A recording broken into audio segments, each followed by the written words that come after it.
Devocionais, a Bíblia toda em um ano. Hoje, primeiro livro de Samuel, capítulos 1 a 3. O livro de Samuel é um livro marcado por contrastes. Logo no início do livro, nós notamos várias personagens que são opostas, que contrastam umas com as outras. A história começa com Elcana e suas esposas, Ana e Penina. Penina tinha muitos filhos. Ana era estéril, o Senhor havia fechado o seu ventre.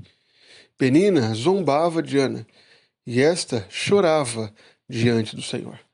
O capítulo 1 mostra Ana pedindo filhos a Deus, pedindo que o Senhor abrisse a sua madre para que ela pudesse gerar um filho. E o Senhor então atende a Ana. Enquanto ela chorava e buscava o Senhor no seu coração, o Senhor então atende a Ana e concede a ela filhos. Nasce então Samuel, cujo nome significa Deus ouve, porque Ana pediu ao Senhor e o Senhor ouviu. O menino cresce e é desmamado, então Ana cumpre o seu voto. Assim como havia jurado ao Senhor, Ana leva o menino, bem como alguns animais, farinha, todo um mantimento, para que assim oferecesse holocausto, sacrifício ao Senhor e consagrasse aquele menino para o Senhor. E assim Samuel, desde pequeno, é entregue ao Senhor para oficiar, para servir no tabernáculo, na tenda do encontro do Senhor. O capítulo 2 mantém o foco em Ana, mostrando no seu cântico o contraste que o Senhor faz entre aqueles que são humildes e os orgulhosos. O Senhor exalta os humildes, assim como aconteceu com Ana, mas o Senhor abate os orgulhosos. O Senhor foi gracioso com Ana, mas com aqueles que têm o coração endurecido e soberbos, o Senhor os derruba. E essa é a mensagem do cântico de Ana. Um cântico que exalta tanto a graça de Deus como também a sua justiça. O Senhor é justamente o alvo desse cântico, aquele que é descrito nesse cântico de Ana. E o que é narrado em seguida mostra justamente a aplicação desse cântico. Os filhos de Eli eram homens de Belial, eram homens maus, que faziam tudo aquilo que o Senhor condena em sua palavra. Ofni e Finéias se deitavam com as mulheres que serviam à porta da tenda do encontro. Eles roubavam das ofertas, desprezavam as ofertas e roubavam as ofertas antes que fossem prestadas de forma agradável a Deus, de acordo com a sua lei. Eles eram homens que faziam tudo aquilo que desagrada a Deus. Por isso, mesmo quando ele decide repreendê-los, mesmo a repreensão que o texto mostrará em seguida, mal feita, com má vontade, ainda assim o Senhor não concede arrependimento ao coração desses homens, porque ele desejava matá-los. O Senhor agiria com justiça para com aqueles que o rejeitavam. Isso é declarado a Eli, o sacerdote, por meio de um profeta, que declara que o Senhor, que tirou Israel do Egito, agora faria juízo à casa de Eli pela forma com que eles tratavam o Senhor, pelo desprezo que essa família tinha do Senhor, por Eli ter amado mais aos seus filhos do que a Deus, ao Senhor. E novamente, no capítulo 3, nós vemos um contraste, o contraste dessa família do capítulo 2, daqueles que pecavam contra Deus, e Samuel, aquele que é chamado por Deus para o serviço. O capítulo 3 começa com os dizeres de que Deus há muito tempo não falava, de que era muito raro o Senhor falar ao seu povo. Mas ele conclui o capítulo dizendo que o Senhor continuou a aparecer em Siló, a falar com Samuel, e ele manifestava a sua palavra a esse homem, ao servo Samuel.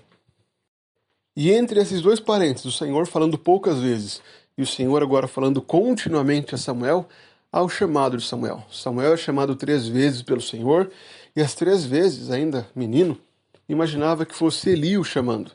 Mas depois, aconselhado pelo próprio sacerdote Eli, ele responde ao Senhor dizendo: "Eis-me aqui, Senhor." E o Senhor então fala a Samuel e o comissiona para que servisse como alguém agradável a ele, para que fosse um sacerdote que cumprisse a vontade de Deus. Ao mesmo tempo, o Senhor também confirma o juízo sobre a casa de Eli. Tudo aquilo que ele disse ali, ele cumpriria. Esses contrastes mostram justamente o propósito de Deus nesta palavra que lemos. O Senhor mostra justamente a sua soberania exaltando os humildes e abatendo os orgulhosos, aqueles que se exaltam diante dele. O Senhor se mostra um Deus que age com graça para aqueles que o buscam sinceramente, como também um Deus de juízo para aqueles que se sentem importantes e valiosos e que menosprezam a Deus. Esta passagem tinha o propósito de mostrar para Israel um Deus que deseja uma liderança justa, um Deus que estabelece justiça ao seu povo. Era um chamado para que aquele povo que está passando pela transição do tempo dos juízes para o tempo da monarquia, que será narrada nesse livro, se voltasse a Deus, compreendesse a importância de terem uma liderança, de terem homens, reis, que vivessem de modo agradável a Deus. O primeiro livro de Samuel mostrará justamente isso. Um rei que se sentia orgulhoso e importante, mas que foi abatido. E um rei humilde que dependia totalmente de Deus, e que então é exaltado para a posição de rei sobre Israel. Assim, nós vemos um Deus que age em meio a esses contrastes. Assim também vemos a Cristo, o rei exaltado sobre toda a terra. Samuel é um tipo de Cristo. É um tipo de Cristo, pois é o sacerdote e profeta que anuncia a palavra de Deus e que age em favor do seu povo. Samuel está sendo chamado agora para ser um sacerdote na casa de Deus. Samuel é chamado para servir ao Senhor, enquanto Eli, aquele que não agia de acordo com a palavra de Deus, será agora retirado. A sua família será afastada desse ofício. Cristo é aquele que purifica o templo, assim como Deus tem purificado Israel, dessa família tão opressora e tão distante do Senhor, como a família de Eli. Assim também vemos na canção de Ana aquilo que veremos posteriormente lá no Cântico de Maria. O Cântico de Maria ecoa o Cântico de Ana. Assim como Ana louvou a graça de Deus e seu juízo, Maria faz o mesmo quando Deus concede salvação ao seu povo. O grande alvo do Cântico de Maria é o Senhor, assim como aconteceu no Cântico de Ana. Maria louva ao Senhor por ter concedido salvação ao povo de Israel. Assim, nós somos chamados para termos um coração como o de Ana. Termos um coração que se alegra em Deus e que desfruta da providência de Deus no meio da aflição. Ana teve o seu ventre fechado por Deus. E o que ela faz? Ela ora a Deus. O mesmo Deus que fechou o ventre de Ana era poderoso para abrir-lhe, para fazer ela gerar filhos. E assim, então, ela busca o Senhor.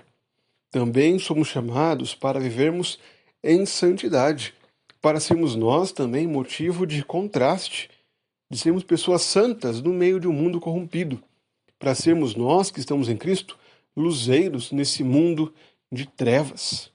Nós, como crentes, devemos salgar o mundo e viver de modo agradável a Deus.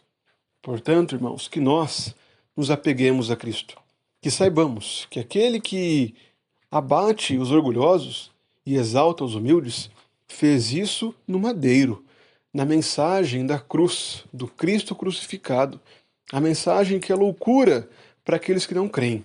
Mas para nós que cremos, é o poder de Deus para a salvação. Que nós nos alegremos em Cristo, o Deus que se humilhou, que se fez homem, que foi obediente até a morte de cruz e que agora está exaltado à destra de Deus. Que vivamos para a glória do nosso Rei.